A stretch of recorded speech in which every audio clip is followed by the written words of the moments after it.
तो my dear students, आज अपन एक और नई वीडियो के साथ मिल रहे हैं। ये एग्जॉर्प्शन क्रोमैटोग्राफी का सेकंड पार्ट है।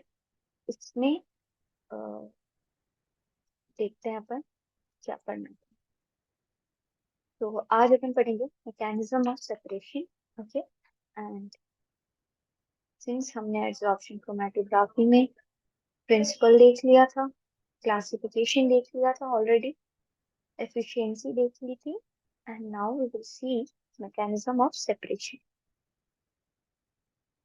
तो जैसे हमने पेपर क्रोमैटोग्राफी में मैकेनिज्म ऑफ सेपरेशन देखा था, वैसे ही आज हम यहाँ भी देखेंगे।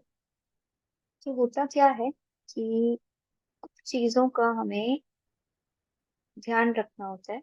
वो क्या है कि जैसे यहाँ पे भी जो मैकेनिज्म है वो एड्सॉर्प्शन है। ठीक है, पहली बात। अब किस पे? स्टेशनरी सपोर्ट पे।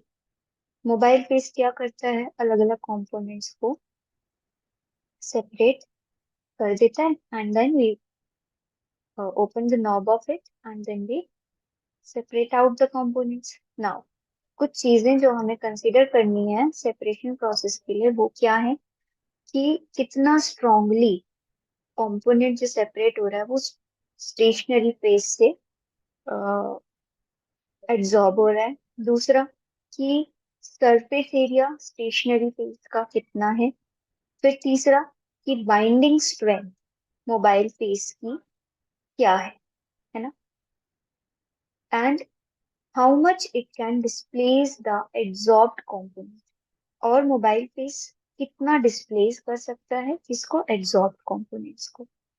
सो डिफरेंट फोर्सेस जो हैं वो यहाँ पर काम करती हैं जब मोबाइल फेस कंपोनेंट्स को सेपरेट करते हैं। वो फोर्सेस क्या हैं? हाइड्रोजन बॉन्डिंग, वॉन्डरवॉल फोर्स, और है डायपोल डायपोल इंटरेक्शन। ठीक है, इन तीन फोर्सेस की वजह से कंपोनेंट्स का सेपरेशन होता है। नाउ पोलैरिटी हमने देखी थी कि पोलर एब्जॉर्बेंट जो होगा वही पोलर मोबाइल फेस भी होता है ना। तो पोलैरिटी मोबाइल फेस की बहुत ज्यादा अफेक्ट करती है सेपरेशन प्रोसेस को, है ना। और इसी पोलैरिटी की वजह से सेपरेशन कैरिड आउट होता है। Either it can be effectively या फिर नहीं होगा।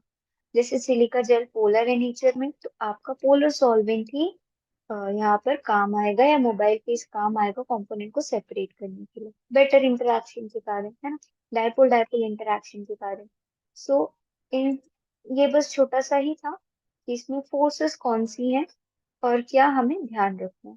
तो वो मैकेनिज्म था। अब अभी हमें यहाँ कंपेयर करना है absorption in the partition chromatography को। तो एब्जॉर्प्शन और पार्टीशन क्रोमैटोग्राफी में कुछ डिफरेंस है। एक डिफरेंस तो मैंने आपको पहले ही बताया था, वो क्या है वो भी फिर से बता देती हूँ।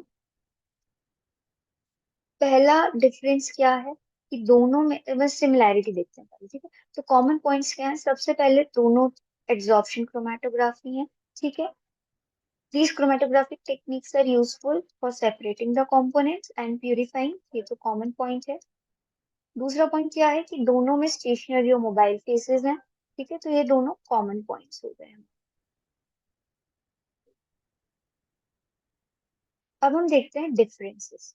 सो डिफरेंसेस हमें अब देखना है। तो सबसे पहला डिफरेंस देखो ये एक लिक्विड लिक्विड क्रोमैटोग्राफी है और एक लिक्विड सॉलिड क्रोमैटोग्राफी। तो कॉलम क्रोमैटोग्राफी लिक्विड सॉलिड है, पेपर क्रोमैटोग्राफी लिक्विड लिक्विड है। ठीक है। दूसरा पॉइंट क्या है कि सेपरेशन ऑफ कंपोनेंट किस बेसिस पे होता है? एड्सॉर्प्शन पे। ठीक है, किसमें? एड्सॉर्प्शन क्रोमैटोग्राफी में। बट पार्टीशन क्रोमैटोग्राफी में किस बेस पे होता है? Partition between what? Stationary phase and the mobile phase. ठीक है, दूसरा डिफरेंस। तीसरा डिफरेंस क्या है कि एड्सॉर्प्शन क्रोमैटोग्राफी में टाइम थोड़ा ज्यादा लगता है ना, और ज्यादा अमाउंट ऑफ सॉल्वेंट लगता है, क्योंकि आप ऊपर से सॉल्वेंट डाल रहे हो, सेपरेट कर रहे हो कंपोनेंट्स को। एक सेपरेट हुआ, दूसरा नहीं हो सकता है, हो भी ना हो। ये चीज आप अभी आगे पढ़ोगे। फ्रंट एंड एनालिसिस होता है, डिस्प्लेसमेंट मेथड होती है। तो क्या होता है कि एब्जॉर्प्शन क्रोमैटोग्राफी में ज्यादा सॉल्वेंट लगता है और टाइम भी पार्टीशन में थोड़ा कम लगता है। ठीक है, तो ये कुछ पॉइंट्स हैं डिफरेंस के। नाउ यहाँ पे हमें ये 3 पॉइंट्स का ध्यान रखना था, और ये आपके सिमिलैरिटीज और डिफरेंसेस आ सकते हैं कहाँ पर, एग्जाम में। ठीक है, नाउ अब हमें देखना है कि डेवलपमेंट ऑफ क्रोमेटोग्राम। अब जैसे हमने पेपर क्रोमेटोग्राम देखा था, वैसे ही हमें कॉलम क्रोमेटोग्राफी के लिए भी देखना है। ठीक है, तो 3 मेथड से आप डेवलप कर सकते हो क्रोमेटोग्राम्स को। मतलब क्या, कि सेपरेट कर रहे हैं। तो जो पैटर्न अब्जॉर्ब हो रहा है, एब्जॉर्ब हो रहा है, ऑब्जर्व हो रहा है, that is chromatogram. So front analysis, displacement and the evolution. ठीक है, तो सबसे पहले हम देखेंगे कि फ्रंट एंड एनालिसिस क्या होती है। सो फ्रंट एंड एनालिसिस में विल सी कि आपने क्या किया यहाँ। आपने 3 कंपोनेंट्स लिए, okay, X Y and Z. ठीक है, मतलब मिक्सचर में 3 कंपोनेंट्स हैं आपके जो सेपरेट होंगे। One is X, then Y, then Z. अब आपने क्या किया, एक इस कॉलम में इस मिक्सचर को ऊपर से डाल दिया, उसमें एक्स वाई जेड कॉम्पोनेंट है। ये है फ्रंट एंड एनालिसिस का डायग्राम। ठीक है, पहला वाला ये है X Y Z. Okay, now X red colour से दिख रहा है, वाई को ग्रीन, और जेड को ब्लू कलर से यहाँ पर डिनोट किया हुआ है। बहुत छोटा है, शायद ना दिख रहा हो, है ना। तो ये 3 आपने मिक्सचर में आपके 3 कंपोनेंट्स हैं। ठीक है, अब क्या होगा, अब आपको क्या करना है कि सबसे पहले आप उसमें कॉलम में क्या डालोगे, सैंपल, मतलब मिक्सचर। आपने सबसे पहले मिक्सचर डाल दिया। ठीक है, फर्स्ट मतलब पहले मिक्सचर डाल दिया, a large amount of mixture, that is उसमें सैंपल है एक्स वाई एंड जेड। ठीक है, उसके बाद आप मोबाइल फेज डालो। ठीक है, मोबाइल फेज डाल दिया, कि हम कॉलम क्रोमेटोग्राफी की बात कर रहे हैं।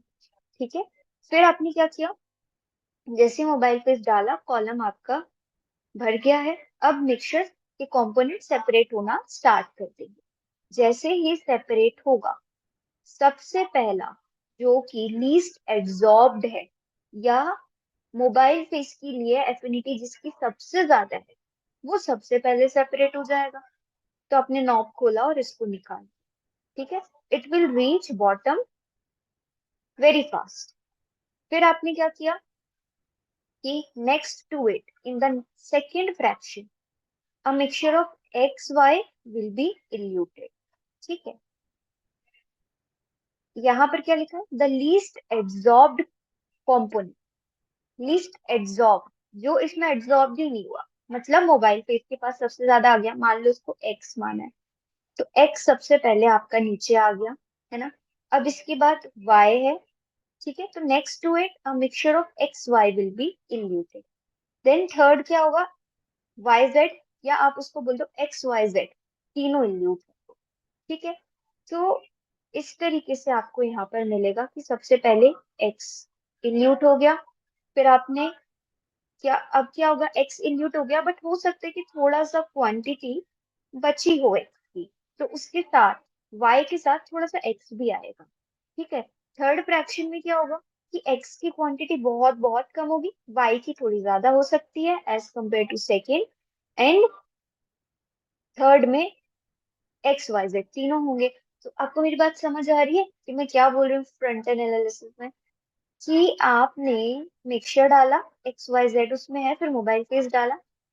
सबसे पहले लीस्ट एब्जॉर्ब था एक्स, ये हम मान रहे हैं, तो एक्स सबसे पहले मोबाइल फेस के साथ आ गया, और यहाँ पर एक्स सेपरेट हो गया। पहली बार में एक्स पूरा सेपरेट। दूसरे फ्रैक्शन में क्या हुआ कि एक्स भी थोड़ा सा आ गया, और वाई तो आया ही। ठीक है, थर्ड फ्रैक्शन में क्या हुआ, एक्स बिल्कुल थोड़ा सा आया, वाई थोड़ा ज्यादा आ गया, और जेड तो बहुत सारा आया। तो ये थी आपकी फ्रंटल एनालिसिस। इसमें क्या हो रहा है कि सिर्फ एक ही कंपोनेंट आपका प्योर फॉर्म में सेपरेट हो पा रहा है, जिसको हम एक्स मान रहे हैं। ठीक है, सिर्फ एक ही कंपोनेंट हो पा रहा है। तो ये जो ये वाला फ्रंटल एनालिसिस था, ये बहुत पहले यूज होता था, है ना। अब रिसेंट एडवांसमेंट में ये टेक्निक का यूज नहीं किया जाता है क्योंकि सिर्फ एक ही कंपोनेंट प्योर फॉर्म में आ रहा है, बाकी सारे कंपोनेंट आ नहीं रहे, तो एफिशिएंट नहीं है ये टेक्निक। ठीक है, इसलिए अदर टेक्निक आई जो थी डिस्प्लेसमेंट मेथड। डिस्प्लेसमेंट मेथड में हम क्या करेंगे, डिस्प्लेसिंग एजेंट का यूज करते हैं। यहाँ पर हम डिस्प्लेसिंग एजेंट का यूज करते हैं, है ना, displacing agent.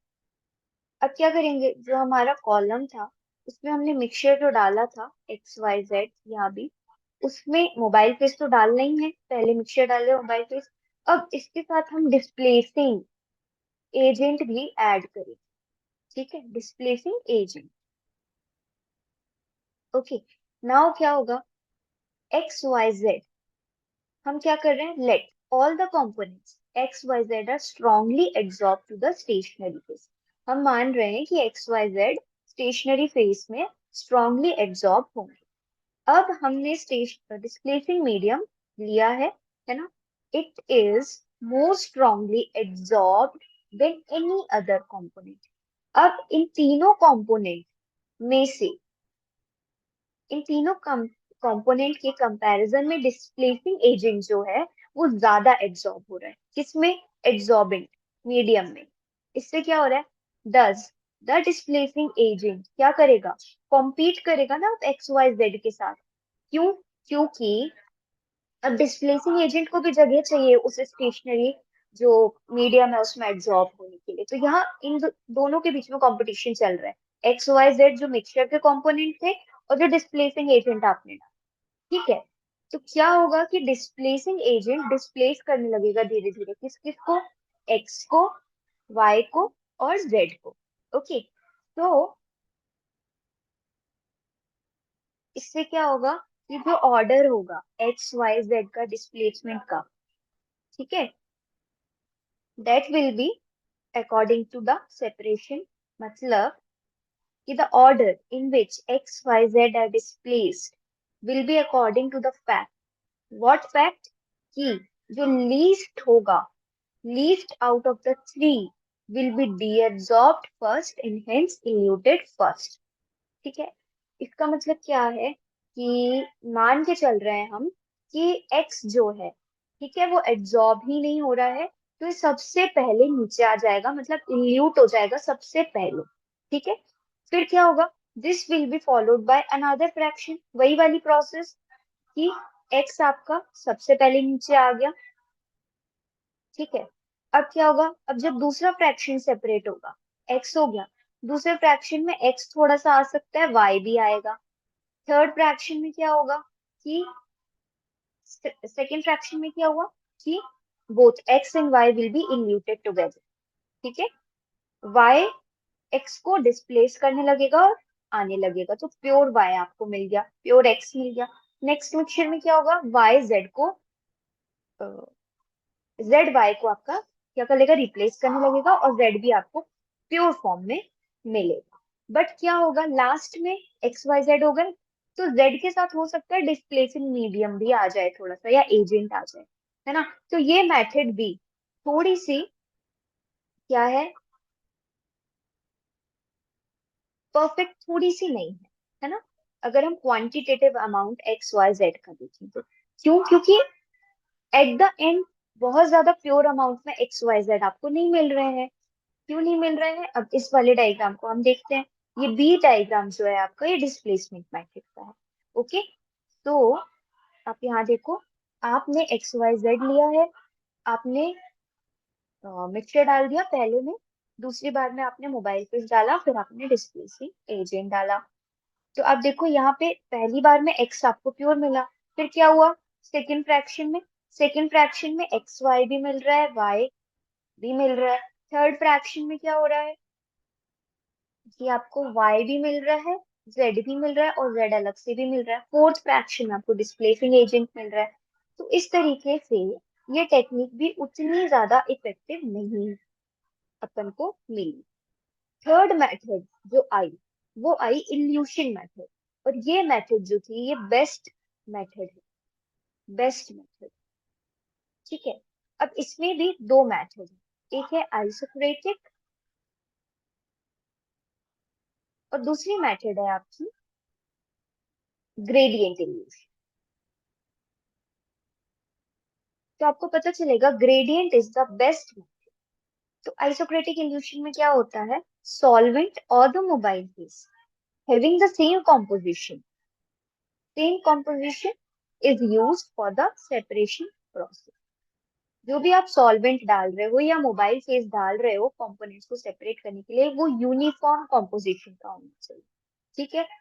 If a mixture of two or more solvent is taken, तब की बात हो रही है। So different fraction of component अलग अलग बैंड के फॉर्म में सेपरेट होने लगेंगे, डिपेंडिंग किस चीज पे, upon which component get eluted first. अभी भी आप मान के चल रहे हो कि एक्स सबसे पहले इल्यूट हो रहा है क्योंकि ये लीस्ट एड्सॉर्ब हो, है ना, least adsorb, hence eluted first, ठीक है। बट क्या हो सकता है, एक ये कंडीशन आ सकती है कि जो दूसरे कंपोनेंट्स हैं जैसे वाई जेड, है ना, are adsorb to quite different extent. हो सकता है कि एक्स तो एड्सॉर्ब ही नहीं हुआ, बट वाई जेड का एड्सॉर्प्शन रेट अलग हो सकता है। तो एक ही सॉल्वेंट का या मोबाइल फेस का यूज करना सही नहीं होगा यहाँ पर, है ना। इसीलिए हम क्या करते हैं, जो मोबाइल फेस है उसको हम अ, उसका कॉम्पोजिशन जो सेम है, वो सिंस एक्स को तो सेपरेट हो गया, बट वाई जेड का एब्जॉर्प्शन रेट जो है वो अलग है। तो हो सकता है कि mobile face of a single composition may not be able to move by z, है ना, along with the mobile face। इसीलिए ग्रेडियंट इल्यूजन यूज होता है, ग्रेडियंट इल्यूजन मेथड यूज होती है। और यहाँ क्या होता है, सॉल्वेंट और डिफरेंट पोलैरिटीज के यूज होते हैं। तो मान लो एक की पोलैरिटी ज्यादा है, एक की कम है, तो अकॉर्डिंगली हमें ये चीज पता होगी कि हम कौन सी पोलैरिटी का यूज कर रहे हैं सॉल्वेंट की, है ना। और डिफरेंट पोलैरिटी किस ऑर्डर में, इंक्रीजिंग पोलैरिटी के ऑर्डर में हम यूज करते हैं सेपरेट करने के लिए। सो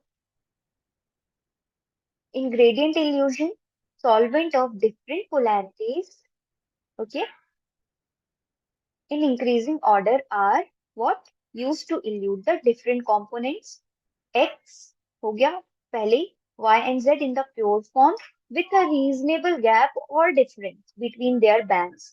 इस वजह से x तो सबसे पहले हो गया था, y z भी आपके सेपरेट हो जाएंगे प्योर फॉर्म में। एंड क्वांटिटेटिवली ये मेथड बहुत ही अच्छी है और इसको एफिशिएंट मेथड माना जाता है।